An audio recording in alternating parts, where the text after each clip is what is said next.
ಪ್ರಧಾನಿ ಮೋದಿಗೆ Rahul Gandhi master stroke ಕೊಟ್ಟಿದ್ದಾರೆ. ಮಲ್ಲಿಕಾರ್ಜುನ್ ಖರ್ಗೆ ಜನ್ಮದಿನದ ಅಂಗವಾಗಿ ಎಲ್ಲ ಸಂಸದರು, ಕಾಂಗ್ರೆಸ್ ಪಕ್ಷದ ಮುಖ್ಯಮಂತ್ರಿಗಳು, ಪದಾಧಿಕಾರಿಗಳು ಸೇರಿದ್ದರು. ಆದರೆ ಅಲ್ಲಿಂದ ನೇರವಾಗಿ ರಾಹುಲ್ ಗಾಂಧಿ ಪಾದಯಾತ್ರೆ ಮೂಲಕ ನಡೆದುಕೊಂಡು ಹೋದರು.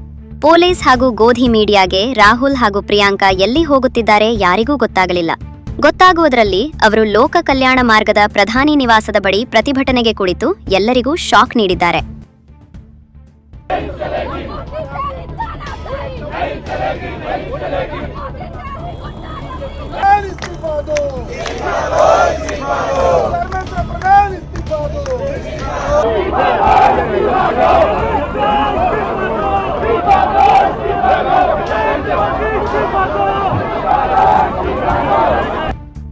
ಇದುವರೆಗೂ ಸಿಜೆಪಿ ಪ್ರತಿಭಟನೆಯಿಂದ ದೂರವೇ ಉಳಿದಿದ್ದ ಕಾಂಗ್ರೆಸ್, ವಿದ್ಯಾರ್ಥಿಗಳ ಮೇಲೆ ಪೊಲೀಸರ ಹಲ್ಲೆ ನಡೆದ ಮೇಲೆ ಇದೇ ಸೂಕ್ತ ಸಮಯವೆಂದು ಭಾವಿಸಿ ನೇರವಾಗಿ ಪ್ರತಿಭಟನೆಗೆ ಧುಮುಕಿ ರಾಜಕೀಯ ದಾಳ ಉರುಳಿಸಿದೆ. ರಾಹುಲ್ ಪ್ರತಿಭಟನೆಯನ್ನು ಕೈಬಿಡುವಂತೆ ಪೊಲೀಸರ ಮನವಿ ಫಲ ನೀಡದ ಕಾರಣ ಪ್ರತಿಭಟನೆ ನಿರತ ಎಲ್ಲರನ್ನೂ ಬಲವಂತವಾಗಿ ಎತ್ತೊಯ್ಯಲಾಗಿದೆ. ಈ ಸಂದರ್ಭದಲ್ಲಿ ರಾಹುಲ್ ಗಾಂಧಿ ಮೂಗಿಗೆ ಗಾಯವಾಗಿ ರಕ್ತ ಸೋರಿಕೆಯಾಗಿರುವುದು ವರದಿಯಾಗಿದೆ.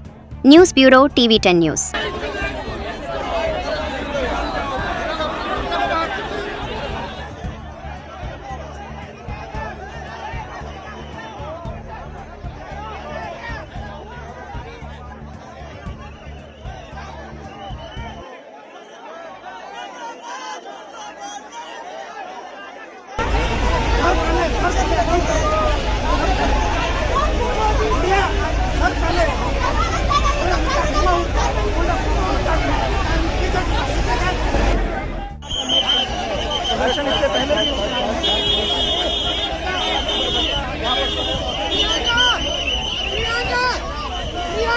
प्रियंका